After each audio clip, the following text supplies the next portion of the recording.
भारत का इतिहास बहुत पुराना है और इस इतिहास में बहुत सी ऐसी तारीखें हैं जो अपनी अलग कहानियां रखती हैं। इसी इतिहास का हिस्सा है 15 अगस्त 1947 और 26 जनवरी 1950।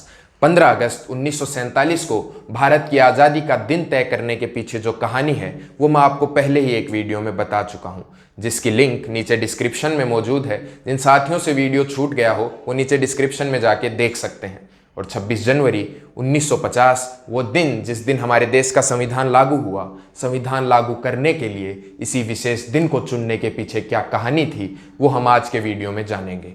नमस्कार, मेरा नाम आदर्श चौधरी है और आज मैं बात करूंगा उस तारीख की जिसे 17 साल तक पूर्ण स्वतंत्रता दिवस के रूप में मनाया गया। वो तारीख जिसकी अहमियत कांग्रेस के लिए इतनी थी कि 26 नवंबर 1949 को बनके तैयार हुए भारत के संविधान को लागू 2 महीने बाद 26 जनवरी 1950 को किया गया। ऐसा क्या हुआ था 26 जनवरी को कि वह आम तारीख इतनी अहम हो गई?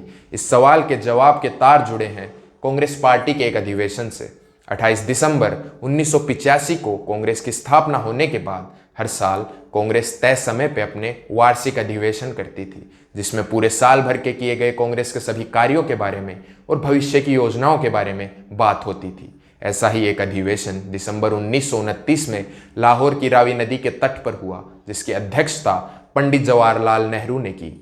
और इस अधिवेशन में कुछ ऐसा फैसला हुआ जो भारत का भविष्य तय करने वाला था। लाहौर अधिवेशन से पहले कांग्रेस डोमिनियन स्टेटस की मांग कर रही थी, जिसके तहत भारत आज़ाद तो हो जाता लेकिन पूरे तरीके से नहीं। सरकार हमारी होती लेकिन फैसले अंग्रेजों से पूछ के लिए जाते। अक्टूबर 1929 में लॉर्ड इरविन, जो उस समय के भारत के वाइसरॉय थे, उन्होंने घोषणा भी कर दी थी कि भारत को डोमिनियन स्टेटस मिलना चाहिए। लेकिन पंडित जवाहरलाल नेहरू की अध्यक्षता में जब 1929 का लाहौर अधिवेशन हुआ तो उसमें कांग्रेस ने तय किया कि अब भारत डोमिनियन स्टेटस से संतुष्टि नहीं करेगा, बल्कि अब भारत मांग करेगा पूर्ण स्वराज यानी कि संपूर्ण स्वतंत्रता की।